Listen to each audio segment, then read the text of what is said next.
पुरस्काराचं एकदाचे आयोजन करण्यात आलेलं आहे. आज पत्रकार परिषद पार पडली, काय सांगा? मला असं वाटतं की केशव स्मृती सेवा समूह जळगाव जनता बँकेच्या रूपाने पहिल्यांदा जेव्हा 79 साली सुरू झाला तेव्हापासून आज तागायत वेगवेगळ्या 4 व्हर्टिकल्समध्ये सामाजिक, आर्थिक, शैक्षणिक आणि आरोग्य या क्षेत्रामध्ये सेवेचं काम करते, सेवेचा वारसा चालवतोय. जळगाव जिल्ह्यामध्ये या सेवेची खूप मोठी फुटप्रिंट डॉक्टर अविनाश आचार्य त्यांनी सुरू केली. हे करत असताना आपल्या कामाच्या व्यतिरिक्त सुद्धा महाराष्ट्रात अन्य खूप वेगवेगळ्या प्रकारची सेवा कार्य चालतात. ही सेवा कार्य आपण बघितली पाहिजेत, समजून घेतली पाहिजेत, यातल्या माणसांना आपल्याशी जोडलं पाहिजे आणि यातल्या काहींपासून आपण प्रेरणा घेतली पाहिजे, असं आम्हाला विशेषतः आचार्य दादा देवाघरी गेल्यानंतर वाटलं. त्यातून आम्ही हा पुरस्कार सुरू केला, कारण सेवा अविनाशी राहिली पाहिजे. डॉक्टर आचार्यांचंही नाव अविनाशी होतं. त्यातून आम्ही आतापर्यंत 10 वर्ष झाला हा पुरस्कार देतो आहोत. यातून महाराष्ट्र आम्ही पालथा घालतो. यातनं आम्हाला व्यक्ती कळतात, सेवेच्या दिशा कळतात, प्रेरणा मिळते. यातल्या किमान 6 प्रकल्पांना आम्ही ॲडॉप्ट केलं आहे.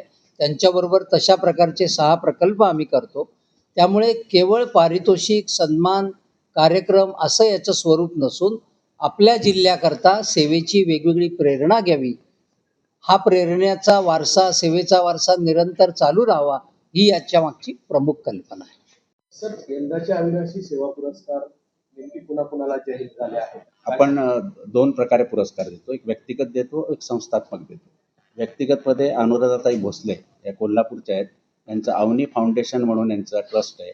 त्याच्यामध्ये आत्तापर्यंत त्यांनी 11,000 पेक्षा जास्त मुलांना शिक्षणाच्या याच्यात आणलेलं आहे, जे शिक्षण वंचित होते. त्याच्यानंतर निराधार, परित्यक्ता अशा महिलांनाही सगळं त्यांनी समाजाच्या ओघात आणलेलं आहे. त्यांना आपण व्यक्तिगत पुरस्कार त्यांना देतोय. त्याच्यानंतर संस्थात्मक जो पुरस्कार देतोय तो Sahyadri farmers producer company limited ही आपल्या दिंडोरी तालुक्यातली मोहाडी गावची एक संस्था आहे. तिचे विलास शिंदे म्हणून संस्थापक आहेत. त्यांनी सुमारे बऱ्याच शेतकऱ्यांना आर्थिक आणि विशेष करून मार्केटिंग म्हणजे प्रोडक्शनसोबत मार्केटिंगच्या बाबतीत मदत करून त्या शेतकऱ्यांचा आर्थिक स्तर उंचावण्यामध्ये मदत केली आहे. आणि त्यांच्या जवळजवळ 19,000च्या वर शेतकरी त्या समूहामध्ये सामील आहेत. आणि आपण ते पुरस्कार दिल्याने जळगाव जिल्ह्यातल्याही शेतकऱ्यांकडे संस्था प्रचलित होईल, माहिती होईल आणि त्याच्यात त्यांचाही समावेश अजून होईल, हा उद्देश त्याच्या मागे आपण ठेवलेला आहे. आपलं नाव? दिलीप चोपडा. सर, काय सांगणार अविनाशी सेवा पुरस्काराचं यंदा हे आयोजन करण्यात आलं आहे? डॉक्टर अविनाश आचार्यांनी जळगावात समाजसेवेचं रोप लावलं, त्याचा वटवृक्ष झालेला आहे.